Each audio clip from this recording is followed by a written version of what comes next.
here, you guys.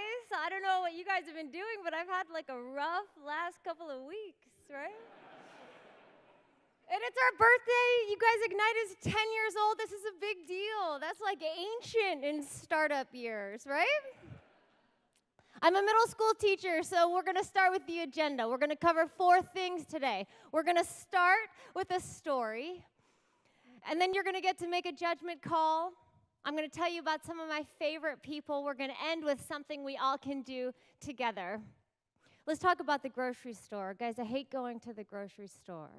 The lighting is really bad. There's too many options for everything. The music, you'd be like choosing between 87 varieties of peanut butter, and you have to stop and say hello right back to Lionel Richie. What?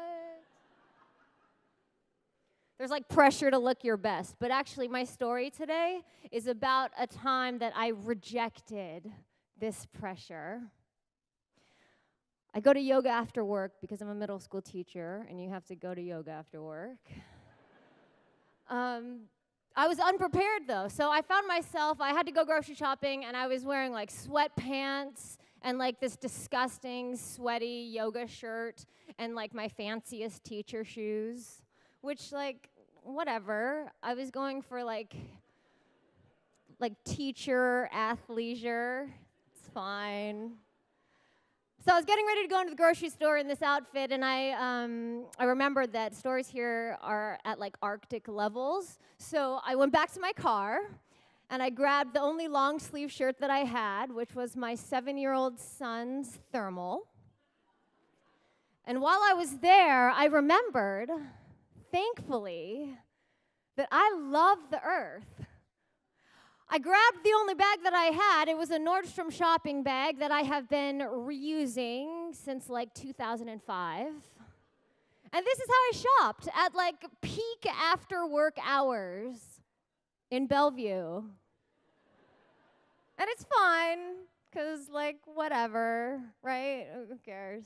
Until it's not fine. And then I was putting some frozen chicken into my Nordstrom bag, and I had this moment of like realizing that people could see me. You know? Like, do you ever have that where life just kind of dawns on you? So then I was having this existential crisis in the grocery store, and I was wondering out loud, like, who am I? How have my life choices taken me here? But I realized this was going to be an awesome story to tell my family and my students, and apparently 900 of all of you. And a funny thing happened in the retelling of this story. I realized that, guys, I wasn't having a crisis. This is actually like my best self.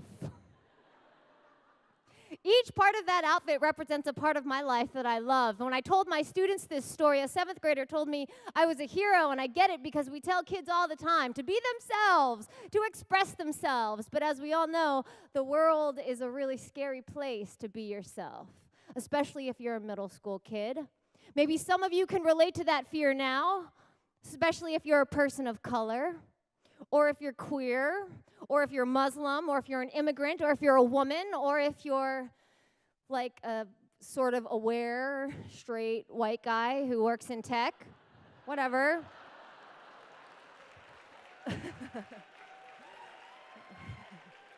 For some of us, this fear is fresh, and for some of us, this fear is familiar, but for all of us now, it is a brave act of rebellion and self-preservation just to be yourself out in public.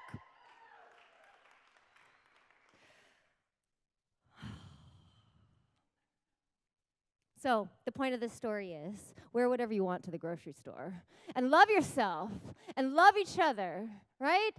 And tell your story to whoever will listen in whatever language you can tell it best, even if you're still crying, even if you're still angry. Because the only way we're going to make it through the next 4 years is if we are out in force, being exactly who we are. Thank you. I'm Kristin Leong. Find me on Twitter. We're still stronger together. Thank you.